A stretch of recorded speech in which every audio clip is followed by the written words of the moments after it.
Andreas Grover 31 मार्च 1922 की रात Andreas Grover पर उनके घर में हमला हुआ। मुमकिना तौर पर उसे किसी पकीकस या कंद चीज से मारा गया था। यह कयास किया जाता है कि उसे गोदाम में लालच दिया गया था, जहां उसे कत्ल किया गया था और वहशियाना तरीके से छोड़ दिया गया था।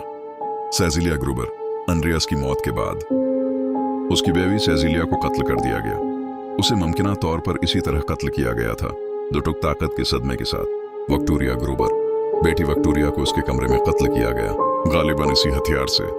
उसे भी शदीद मारा पीटा गया। दो बच्चे सेजिलिया और योसेफ बाद में बच्चों को कत्ल कर दिया गया। इन पर मुमकिना तौर पर सूते हुए हमला किया गया था। जोसेफ नौजवान लड़का इसके सिर पर सदमे के सबूत के साथ अपने बिस्तर पर पाया गया, कातिल ठहरा। इस केस का सबसे सर्द पहलू यह था कि कातिल खानदान के अफराद को कत्ल करने के बाद कई दिनों तक खेत में रहा। यह ख्याल किया जाता है कि कातिल घर में सोता था, खानदान के जखीरे से खाना खाता था और यहाँ तक कि जानवरों को भी पालता था।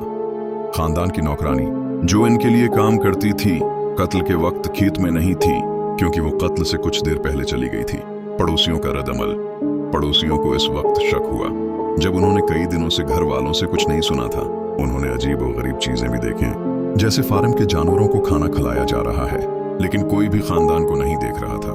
आखिरकार 4 अप्रैल 1922 को पड़ोसी तहकीकात के लिए गए। दरियाफ्त जब पड़ोसी घर में दाखिल हुए तो उन्हें कत्ल की होलनाकी का पता चला।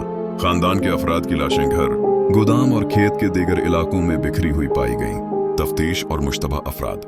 हिंटरकाइफे कत्ल की तहकीकात वसिया थी, लेकिन मुतअद्दिद नजरियात और मुश्तबा अफराद के बावजूद कभी भी किसी को जुर्म का मुजरिम नहीं ठहराया गया।